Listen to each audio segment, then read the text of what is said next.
నమస్తే, welcome to meta news. ఇక మ్యాటర్లోకి వస్తే ఏపీలో వైసీపీ తరపున గెలిచిన మున్సిపాలిటీలు, కార్పొరేషన్లు కూటమి పరమైతే అవుతున్నాయి. అయితే తూర్పుగోదావరి జిల్లాకు చెందిన రాజమండ్రి మేయర్ ఎన్నికపైన స్తబ్దత కొనసాగుతుంది. గోదావరి పుష్కరాల నాటికి రాజమహేంద్రవరం నగరపాలక సంస్థకు కొత్త కార్యవర్గం ఏర్పాటు చేయనున్నట్లు ఎమ్మెల్యే గోరెంట్ల బుచ్చయ్య చౌదరి ఇటీవలే ప్రకటించారు. అయితే ఈ వ్యవహారం ముందుకు సాగడం లేదు. దీనికి కారణం రాజమండ్రి సిటీ, రూరల్ ఎమ్మెల్యేల వ్యవహార శైలి అని దీనికి నిదర్శనంగా చెప్తున్నారు. వీరిద్దరికీ విభేదాలతో మేయర్ పీఠం ఆశిస్తున్న వారికి షాక్ తగులుతుంది. దేశవ్యాప్తంగానే ఎంతో ప్రాధాన్యత సంతరించుకున్న గోదావరి పుష్కరాలు 2027లో జరగనున్నాయి. ఆ సందర్భంగా పావన గోదావరి నదిలో పుణ్యస్థానాలు ఆచరించేందుకు, తీర్థ విధులు నిర్వహించేందుకు కోట్లాదిగా భక్తులు రాజమహేంద్రవరం తరలివస్తారు. ఈ నేపథ్యంలో నగరంలో చేపట్టే వివిధ అభివృద్ధి పనులకు వందల కోట్ల రూపాయలు గోదావరి వరదలా వచ్చి పడతాయి. పుష్కరాల పనులు, ఏర్పాట్ల మున్సిపల్ శాఖ ఆధ్వర్యంలోనే జరుగుతాయి. ఈ పనులు సవ్యంగా జరగాలంటే నగరపాలక సంస్థకు పాలక వర్గం ఆవశ్యకత ఎంతైనా ఉంది. ఇటీవలే Rajamahendravaram urban development authority chairman పోస్టును ప్రభుత్వం భర్తీ చేసింది.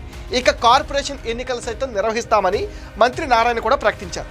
కానీ ఆ దిశగా నేటికి అడుగులు పడిన దాఖలాలు అయితే అసలు కనిపించడం లేదు. Rajamahendravaram rural MLA Gorantla Butchaiah Chowdary and city MLA Adireddy Vasu, ఆయన తండ్రి అప్పారావు వర్గాల మధ్య కొన్నేళ్లుగా వర్గ విభేదాలు అయితే నెలకొన్నాయి.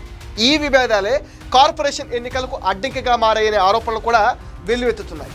రాజమహేంద్రవరం కార్పొరేషన్కు 2012 తర్వాత ఎన్నికలు నిర్వహించలేదు. 2018లో పాలకవర్గం లేకపోవడంతో ప్రత్యేక అధికారుల పాలన సాగుతుంది. రాజమహేంద్రవరం రూరల్ నియోజకవర్గ పరిధిలోని గ్రామాలను నగరంలో విలీనం చేసే అంశం కోర్టు పరిధిలో ఉంది. దీంతో ఈ విలీనం లేదని, ప్రస్తుతం ఉన్న 50 డివిజన్లతోనే ఎన్నికలకు వెళ్లాలని వాసు, గ్రామాల విలీనం తర్వాత ఎన్నికలు నిర్వహించాలని గోరెట్ల పట్టుబడుతున్నారు.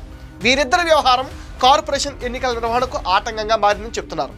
పుష్కరాల నేపథ్యంలో ఎన్నికలు నిర్వహిస్తే ఇతర పార్టీల అభ్యర్థులు కార్పొరేటర్లుగా నెగ్గితే వారి పెత్తనం ఎక్కడ భరించాల్సి వస్తుందోనే ఉద్దేశంతో ఎన్నికలు కూడా వాయిదా వేసేందుకు ఇష్టపడుతున్నట్లుగా సమాచారం. రాజమండ్రి నగరపాలక సంస్థ తొలి మేయర్ సీట్ను ఎస్సీ జనరల్కు కేటాయించినప్పుడు దివంగత ఎంఎస్ చక్రవర్తి, రెండోసారి బీసీ మహిళకు ఇచ్చినప్పుడు ఆదిరెడ్డి వీరరాఘవమ్మ, మూడోసారి ఓసీ మహిళకు కేటాయించినప్పుడు పంతం రజనీ శేషాయి మేయర్లుగా వ్యవహరించారు. నగర మేయర్ స్థానాన్ని 2020లో రొటేషన్ పద్ధతిలో ఓసీ జనరల్కు రిజర్వ్ చేశారు.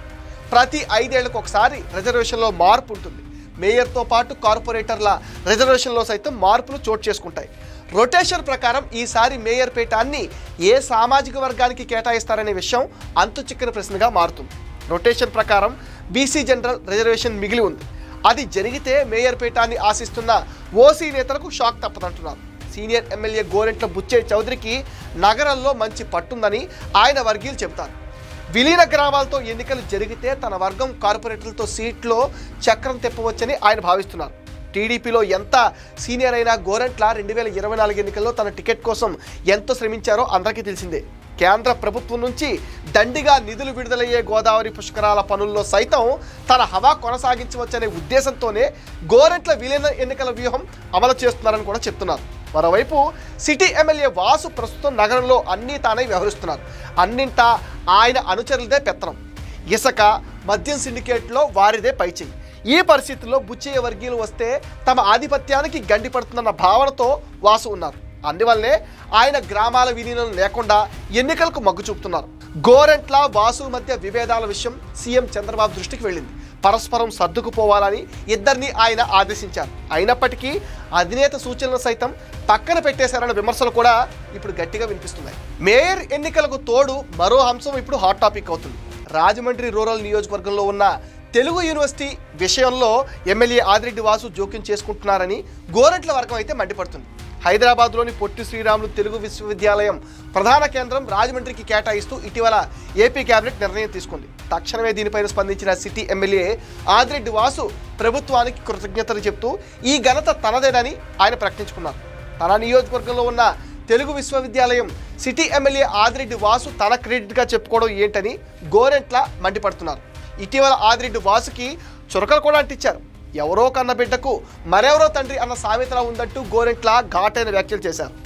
ఇక 1985లో ఎన్టీఆర్ స్వయంగా తెలుగు విశ్వవిద్యాలయం ఏర్పాటుకు ప్రణాళిక రూపొందిస్తే అప్పటి రాజమండ్రి ఎమ్మెల్యేగా తన ఆధ్వర్యంలో భూముల కేటాయింపు జరిగిందని గోరెంట్ల బుచ్చయ్య చౌదరి వాదించారు.